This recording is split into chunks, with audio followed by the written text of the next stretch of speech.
সবিতা বলছি। আজকে একটা নতুন রেসিপি নিয়েছি, কাশ্মীরি আলুর দম। তার জন্য কি কি লাগবে দেখে নিন।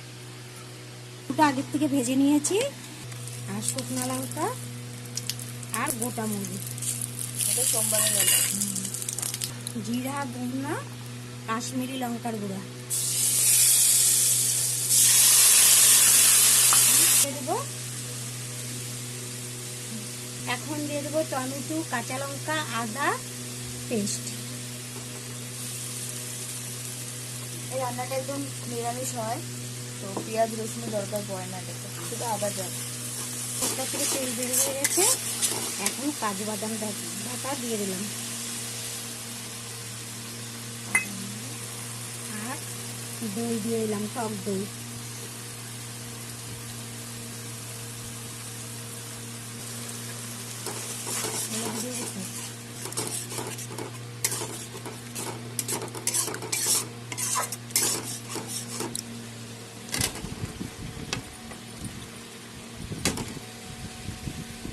দিয়ে দিলাম হলুদ। আমার কাশ্মীরি আলুর দম কষানো হয়ে গেছে, এখন জল দিয়ে দিব।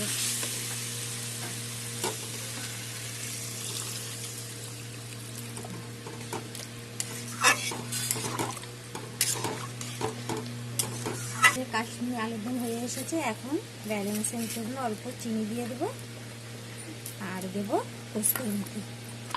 এখন আমাদের কাশ্মীরি আলুর দম হয়ে গেছে, এখন কস্তুরি মেথি দিয়ে গ্যাস বন্ধ করে দিলাম। খেয়ে বলবেন কেমন হয়েছে, লাইক করবেন, কমেন্ট করবেন, শেয়ার করবেন। Thank you.